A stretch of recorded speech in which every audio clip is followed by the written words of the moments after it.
பிப்ரவரி 18 2023 மகா சிவராத்திரி. இந்த அற்புதமான நாளை தவற விட்டு விடாமல் நீங்கள் பயணம் செய்யும் போது உங்கள் வாழ்க்கைக்குண்டான அனைத்து அருளாசிகளையும் பெற்று உங்களது கஷ்டங்கள் விலகி உங்களது புண்ணிய ஸ்தலங்களுக்கு உண்டான புண்ணிய வாழ்க்கைக்கு உண்டான அந்த கதவுகள் திறக்கப்படும் என்பதில் எல்லளவு மையமில்லை. ஆன்லைன் ஜூம்ல விருப்பமுள்ள நபர்கள் மிகவும் விரைவாக முன்பதிவு செய்து கொள்ளுங்கள்.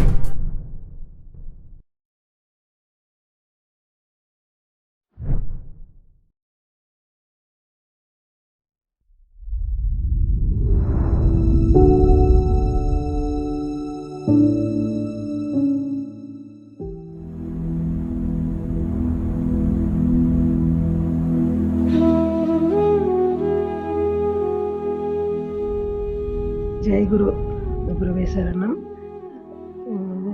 உங்களோட ஸ்பீச் நிறைய கேட்டுக்கிட்டு இருக்கேன். ரொம்ப சந்தோஷமாக இருக்குது. ரொம்ப எளிமையாக சொல்லித்தரீங்க. ஏதோ ஒரு மூலியமாக நம்ம இறைவனை அடைஞ்சால், யார் மூலியமாக இருந்தாலும் சரி, நம்ம இறைவனை வந்து ஈஸியாக அடையிறதுக்கான வழியை வந்து நீங்கள் சொல்லி கொடுக்குறீங்க. ரொம்ப சந்தோஷம். எல்லாத்துக்கும் இந்த இது கிடைக்கணும்னு இறைவன்கிட்ட நான் வேண்டிக்கிறேன். என்னால் முடிஞ்ச அன்னதானத்துக்கு வந்து பணம் அனுப்பிச்சிருக்கேன்ப்பா. நன்றி. ஜெயகுரு.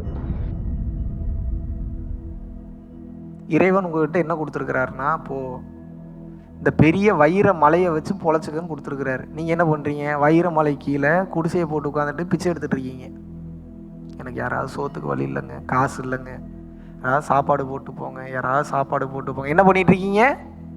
நல்லா தைரியமாக சொல்லுங்கள், அப்போ தான் ஞானம் வரலாம் வராது. என்ன பண்ணிகிட்டு இருக்கோம்? நம்ம பிச்சை எடுத்துக்கிட்டு இருக்கோம். ரோடா இப்போ எல்லா கெப்பாசிட்டியும் நம்மகிட்ட இருக்குது.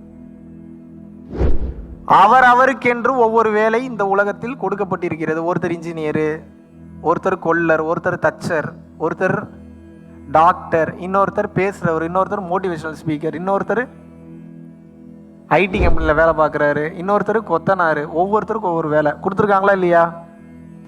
அந்தந்த வேலையில் அவங்களுக்குன்னு ஒரு உச்சகட்ட நிலை இறைவன் கொடுத்துருக்கான். ஏன்னா இந்த உலக சிருஷ்டிக்கு நம்ம கேரக்டர்லாம் தேவைப்படுது. அவனுக்கு என்ன தேவைப்படுது? இந்த உலகன்ற ஒரு மாயை தானேங்க, நாடகம் தானேங்க. இந்த உலகம் அப்படின்ற நாடகம் நடக்கணும்னா என்ன வேணும்?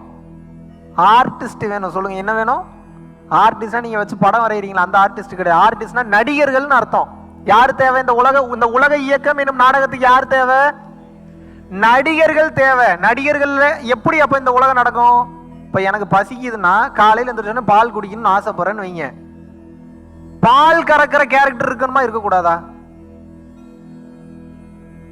சரி, பால் இப்போ கொண்டு வந்து கொடுக்குறாங்க. வீட்டில் வந்து கொடுத்தோடனே பால் காய்ச்சி பால் சாப்பிட்றேன். பால் குடிச்சு முடிச்ச உடனே குளிக்கிறேன், தண்ணி வரல, மோட்ரு வேலை செய்யலை. இப்போ மோட்டரை சரி பண்ணுறதுக்குன்னு ஒரு கேரக்டர் இருக்கணுமா இருக்கக்கூடாதா? இல்லை உங்களுக்கே மோட்டர் சரி பண்ண தெரியுமா? எத்தனை வேலை பார்ப்பீங்க நீங்கள்? இப்போ பாருங்க, இந்த உலகம்ன்ற நாடகம் நடக்க அவனுக்குன்னு ஒரு சம்பளத்தை கொடுத்து உன் வயிற்ற நீ ஃபுல்ஃபில் பண்ணணும்னாலும் உனக்கு பணம் வேணும். அந்த பணம் வேணும்னா நீ இந்த உலகத்தில் நீ ஒரு கேம் விளையாடி தான் ஆகணும். அந்த கேமுக்கு பேர் கேரக்டர்னு வச்சுருக்கான். புரியுதா புரியலையா? இப்போ அந்த கேம் விளையாடி ஜெயிக்கணும்னா அந்த கேரக்டராகவே நீங்கள் வாழணும்.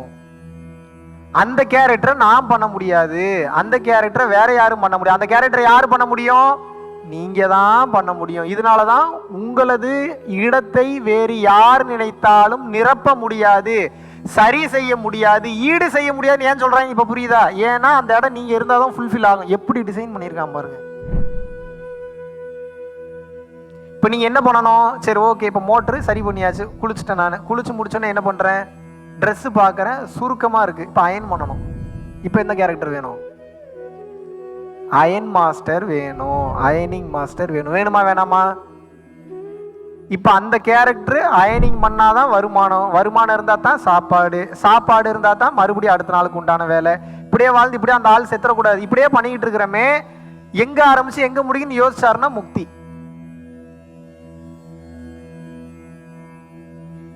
இப்போ இந்த கேமே விளையாடிட்டு இருக்க போறோமா? இந்த கேம் விளையாடிட்டு இருக்கும் போதே இதுல இருந்து எப்படி எக்ஸிட் ஆகுறதுன்னு தப்பிக்கிறதுக்கு யோசிக்க போறோமா? இதுதான் கேம். புரியுதா நான் சொல்றது? கேம் விளையாடிக்கிட்டே தாங்க இருப்போம். பட் அப்பப்போ திரும்பி பார்த்துக்கணும், எங்கே இருக்கோம், இந்த இடத்துல எங்கே இருக்கோம், இங்கே இருக்கமா, சரி ஓகே போவோம். உடனேலாம் எக்ஸிட் ஆக முடியாது அந்த கேம் விட்டு. எங்க எக்ஸிட் ஆக முடியாதுன்னா என்ன? குடும்ப பிரச்சனை, புருஷன் பிரச்சனை, பொண்டாட்டி பிரச்சனை, பொருளாதார பிரச்சனை, கடன் பிரச்சனை, நோய் பிரச்சனை, உடல் பிரச்சனை, எத்தனை பிரச்சனைகள் உங்களை லாக் பண்ணி வச்சிருக்காங்க பாருங்க. எப்படி கேம், எப்படி டிசைன், எப்படி பயங்கரமா இருக்குல்ல, எப்படி லாக் பண்ணி வச்சிருக்கானுங்க பாருங்க. இப்போ நீங்க என்ன பண்ணணும்? இது ஒவ்வொன்றுல இருந்தா எக்ஸிட் ஆகும். ஒரே அடியா எக்ஸிட் ஆனீங்கனாலும் பிரச்சனை. நீங்க என்ன புத்தரா ஒரே அடியா போய் தப்பிச்சிடுறதுக்கு? இப்போ என்ன பண்ணணும்னா இந்த வாழ்க்கையை வாழ்ந்துக்கிட்டே இருக்கணும். வாழ்ந்துக்கிட்டே இருக்கும்போது அப்படி திரும்பி இப்படி திரும்பி எங்கடா வச்சிருக்கீங்க, இது எப்படா தப்பிக்கிறதுன்ற தன்மை உங்களுக்குள் அதிகமாக ஓட ஓட ஓட ஓட அதுக்குண்டான வேலைகளும் அதுக்குண்டான ஆட்களையும் சந்திக்க ஆரம்பிப்பீர்கள். அந்த தெளிவு கிடைக்க கிடைக்க கிடைக்க கிடைக்க தானமும் தவமும் 2 கண்கள் என்ற மெயினான புரிதல் வரும். தானமும் தவமும் 2 கண்கள் என்று தெரியும் போது டெக்னிக்கா இந்த வாழ்க்கையை வாழ்ந்துக்கிட்டே இருப்பீங்க. ஆனா எல்லாத்துல இருந்தும் உங்களுக்கு பிடிப்பு விலகிரும். இப்ப அந்த தைரியம் வந்துடும் ஒரு கட்டத்துக்கு மேல. ஐ எம் ரெடி, நான் தயார் அப்படின்ற தைரியம் எப்போ வரும்? எல்லாம் விலகணுன்னே தான் ஒரு சும்மா நான் சாக தயார்னு யார் வேணாலும் வாயிலேயே பேசலாம். அதெல்லாம் சும்மாலாம் சாக முடியாது. எப்படி சாவீங்க நீங்க? நினைக்கலாம். ஒரு செகண்டாவது என் புருஷன் அப்படின்னு நினைச்சீங்கன்னா முடிஞ்சு, கேம் அவுட். என் குழந்தை அப்படின்னு நினைச்சீங்கன்னா கேம் அவுட். என் பொண்டாட்டின்னு நினைச்சீங்கன்னா கேம் அவுட். ஐயோ வலிக்குமே அப்படின்னீங்கன்னா கேம் அவுட். ஒருவேளை அடுத்த பிறகு வந்துட்டா கேம் அவுட். எனக்கு கர்மவினை முடியலையோ அப்படின்னு நினைச்சா கேம் அவுட். அப்படி ஒருத்தன் வாழ்றானா எதை பத்தி நினைக்காம அவன் வாழும் போதே முக்தி நிலையை அடைந்து விட்டான் என்று பொருள். அந்த நிலைக்கு பெயர் ஜீவன் முக்தி நிலை. அந்த நிலைக்கு பேர் என்ன? அந்த ஜீவன் ஆல்ரெடி முக்தி நிலையை அடைந்து விட்டது என்று. அவனை பார்த்தாவே தெரியும். நீங்க அவனுக்கு ஈஸியா ஃபைண்ட் அவுட் பண்ணிடலாம். சொல்லிடலாமா அவன் எப்படி இருப்பான்னு? சொல்லிடலாமா? அவன் அல்லது அவள் எப்படி இருப்பானா? எதுக்கும் ஃபீல் பண்ண மாட்டான், எவனையும் மதிக்கவும் மாட்டான். நீங்க நினைக்க அந்த மதிப்பு மரியாதை கிடையாது. மதிப்பு மரியாதை கொடுக்குற மாதிரி இருக்கும், இருந்தாலும் கூட இது எல்லாம் பொய் அப்படின்ற தன்மையிலேயே இருப்பான். அந்த நேரத்தில் அந்த உயிருக்கு எது நல்லதோ அதை கொடுத்துட்டு போயிட்டே இருப்பான். யோசிக்கவே மாட்டான். போ வச்சுக்க, உனக்கு என்ன பேர் தானே வச்சுக்க, கொடுத்துட்டு போயிட்டே இருப்பான். இது இருந்தா எனக்கே பயன்படுமே, என் வீட்டில் இருக்கவங்களுக்கு பயன்படுவேன்ற எண்ணம் அவனுக்கு வரவே வராது. ஏன்னா தான்ற தன்மை இருக்காது. முதல்ல அவனுக்கு என்ன இருக்காது? தான்ற ஒன்றே இல்லை அப்படின்னா தனக்குன்ற எண்ணம் எப்படி வரும்? மிரராக இருப்பான். அவன் எப்படி இருப்பான்? மிரர்னா என்ன? கண்ணாடி போல இருப்பான். ஒரு ஞானி எப்படி இருப்பான்? கண்ணாடி போல இருப்பான். ஞானி அல்லது ஜீவன் முக்தி நிலை அடைந்த ஒருவன் எப்படி இருப்பான்? கண்ணாடி போல இருப்பான். கண்ணாடினா என்ன? அவன் அவனாவே இருக்க மாட்டான். ஆப்போசிட்ல இருக்கிறவங்களுக்கு தகுந்த மாதிரி மாறிடுவான். அவன் இதான் பெரிய பியூட்டி இதுல. ஒரு கொலகாரனா வந்தீங்கன்னா கொலகாரனுக்கு தகுந்த மாதிரியே பேசுவான். கொலகாரனுக்கு அவனை பிடிச்சிரும். ஏன்? அவ்வளவு டெக்னிக் அவனுக்கு தெரியும். ஏன்? அதுவும் ஒரு உயிர் தான் பார்ப்பான். அவனை கரெக்ட் பண்றதுக்கு அப்படி பேச மாட்டான். அந்த உயிரை அதிலிருந்து விடுவித்து எப்படி இறைவன் கிட்ட கொண்டு போய் சேர்க்கிறதுன்றதுலயே அவன் நோக்கம் இருக்கும். இவன் தான் ஜீவன் முக்தன். யாருவன்? ஒரு திருடன் வந்தானா திருடனுக்கு தகுந்த மாதிரியே பேச, இவன் திருடனாவே மாறிடுவான். ஒரு போதை பொருள் உபயோகப்படுத்துறவன் வந்தா போதை பொருள் உபயோகப்படுத்துறவன் மாதிரியே பேசுவான். நீங்க ஒரு கொலகாரன் வந்தா கொலகாரனுக்கு தகுந்த மாதிரியே பேசுவான். ஒரு இன்ஜினியர் வந்தா இன்ஜினியருக்கு தகுந்த மாதிரியே பேசுவான். ஒரு ஞானி வந்தா ஞானிக்கு தகுந்த மாதிரியே பேசுவான். ஒரு பெரிய அராத்து பிடிச்சவன் வந்தா அராத்து பிடிச்சனாவே மாறிடுவாங்க. ஏன்? ஏனென்றால் அவன் அவனாகவே இருக்க மாட்டான். அவன் எல்லாமுமாகவும் இருப்பான். அவன் எப்படி இருப்பான்? ஒரு பறவையை பார்த்தால் பறவையாகவே மாறிவிடுவான். பறவை அவனும் ஒன்னாயிருவாங்க ஒரு கட்டத்துல. ஏன்? தான்ற ஒண்ணுதான் இல்லையே. நான் அந்த பறவையை பார்க்கிறேன் என்று பார்த்தால்தான் நான்ற ஒரு பொருள், பறவைன்ற 2வது பொருள், பார்க்கிறேன் என்பது அர்த்தம் படுது. நான்ற ஒன்னே இல்ல, பார்க்கிறேன். இப்ப என்ன பொருள் படும்? அங்க நான் இருக்கனா? யார் இருக்காங்க? அப்ப நானும் பறவையும் யாரு? கரைந்து விடுவான். அவன் என்ன பண்ணுவான்? உணர்வு ரீதியாக கரைந்து விடுவான். எல்லா பொருட்களுமாக கரைகிறது 2வது. முதல்ல உணர்வுல கரைஞ்சிருவான். அவன் இருக்கவே மாட்டான் அந்த இடத்துல. அவன் தனக்காகவே வாழ மாட்டான். அவனை பிடிச்சி கொண்டு வந்து மறுபடியும் இந்த உலக வாழ்க்கையை வராது, அவனுக்கு வராது. ஏகாந்த நிலையில் இருப்பான். ஏன்? பார்க்கிற பொருள் மொத்தமும் அவன் தான். பிரம்மமாக இருப்பான். அவன்தான் இறைவன். ஆனால் அந்த திமிரு கொஞ்சம் கூட இருக்காது அவனுக்கு. ஏன்? அவனுக்கு தான் தெரியுமே. திமிரு யாரு போடுவான்? நான்ற ஒண்ணு இருந்தா தானே திமிரு போடுவான். எல்லாமா இருக்கிற ஒருத்தன் எப்படி திமிரு போடுவான்? அவனுக்கு கருணை அதிகமாக இருக்கும், உயிர் இரக்கம் அதிகமாக இருக்கும், மற்றவர்கள் படக்கூடிய அந்த கஷ்டத்திலிருந்து அந்த வேதனையிலிருந்து அவங்களை எப்படி வெளியில கொண்டு வரதுன்ற அந்த சிந்தனை அதிகமாக இருக்கும். தனக்கென்று ஒரு அவசியம் இருக்குன்றதை எப்போ உணர்வான் அவன் எப்போ உணர்வான் அப்படின்னா, தனக்குன்னு ஏதாவது கமிட்மெண்ட் அதிகமாக பிரச்சனை கொடுக்கும்போது யாராவது சொல்லும் போது அவன் கான்சியஸ்க்கே வருவான் உலகத்துக்குள்ளே. ஆமா இல்லை நமக்கு இந்த கமிட்மெண்ட் இருக்குன்னு அப்போ தான் இந்த கமிட்மெண்ட்டை பற்றி யோசிக்க ஆரம்பிப்பான். ஏன்? அவன் தான் கரைஞ்சிடறானே.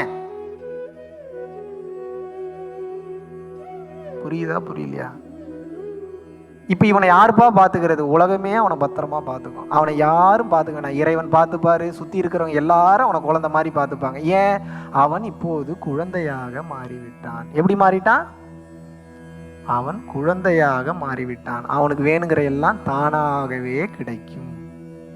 அவன் குழந்தையாக மாறிவிட்டான் என்றால் எப்படி அவனுக்கு வேணுங்கிறது கிடைக்கும்லாம் நீங்க யோசிக்கணுன்ற அவசியமே கிடையாது. அவனை தாங்குவார்கள். ஏன் தாங்குவார்கள்? நான் சொல்லலப்பா, திருவள்ளுவரே சொல்லியிருக்கிறாரு.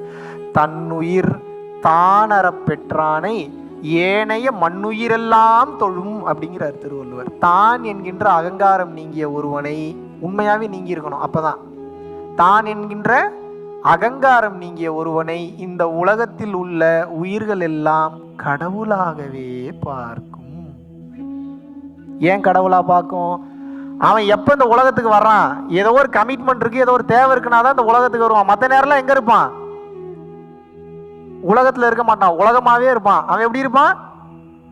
அவன் உலகத்தில் இருக்க மாட்டான், உலகமாகவே இருப்பான். எல்லாம் அவன் தாங்க பிரம்மம், அவன் தாங்க ஜீவன் முக்தன். அவனுக்கு அந்த செகண்ட் உயிர் போனாலும் கவலை இல்லை. ஏன் கவலை இல்லை?